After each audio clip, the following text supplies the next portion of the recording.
Hi all, welcome to KKS kitchen. இன்றைக்கி நம்ம பார்க்க போகிறது இந்த வெங்காயத்தாள் வச்சு என்ன பண்ணலாம், ஒரு குயிக்கான டிஷ்ஷு. இதை யூஸ்வலாக நம்ம ஃப்ரைட் ரைஸில் தானே போடுவோம்.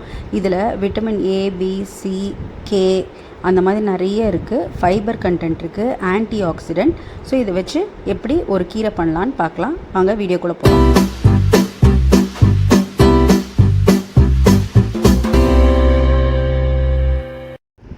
வெங்காயத்தாள் ஜென்ரலாக நம்ம வாங்கும்போது இந்த மாதிரி என்ன பண்ணுறதுன்னு யோசிக்க வேண்டாம்.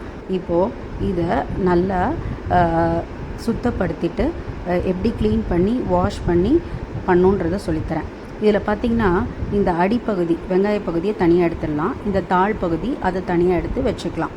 இந்த அடிப்பகுதியை நல்லா சுத்தம் பண்ணி க்ளீன் பண்ணி நம்ம சின்ன சின்னதாக நறுக்கி வச்சுக்கணும். இதையும் அதேமாதிரி சின்ன சின்னதாக நறுக்கி வச்சுக்கணும். பாருங்கள், மேலே இருக்கிற அந்த தோலியை நம்ம நீக்கிடலாம். அதுக்கப்புறம் இந்த உள்ளே இருக்கிற பகுதி மட்டும்தான் நமக்கு தேவை. இதை நல்லா நம்ம சுத்தப்படுத்திட்டு, அதாவது ஒரு வாட்டி வாஷ் பண்ணி எடுத்து வச்சுக்கலாம். அடுப்பில் கடாயை வச்சுட்டு கொஞ்சமாக எண்ணெய் ஊற்றிக்கலாம். கொஞ்சம் கடுகு போட்டிருக்கோம்.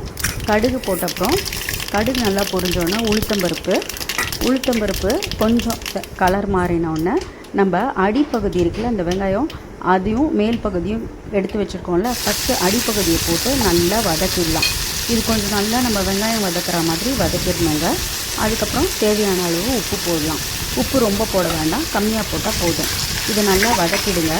ரொம்ப நேரம் ஆகாது, வெங்காயம் வதக்கிற மாதிரி வதக்கினா போதும். இதுக்கிடையில் தேங்காய் கொஞ்சம் எடுத்துகிட்டு ஒரே ஒரு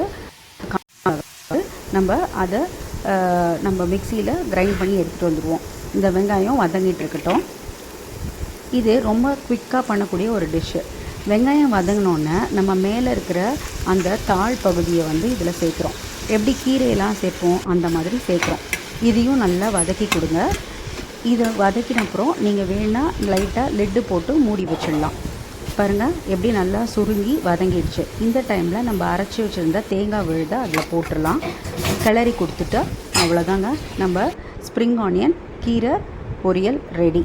அவ்வளோதான் இந்த சிம்பிள் டிஷ். இது ரொம்ப ரொம்ப டேஸ்டியாக இருக்கும். இதுலேயே நீங்கள் சாதத்தை போட்டு பிசைஞ்சு சாப்பிட்லாம். இல்லைன்னா நம்ம குழம்பு சாதம் அதுக்கெலாம் தொட்டு கூட சாப்பிட்லாம்.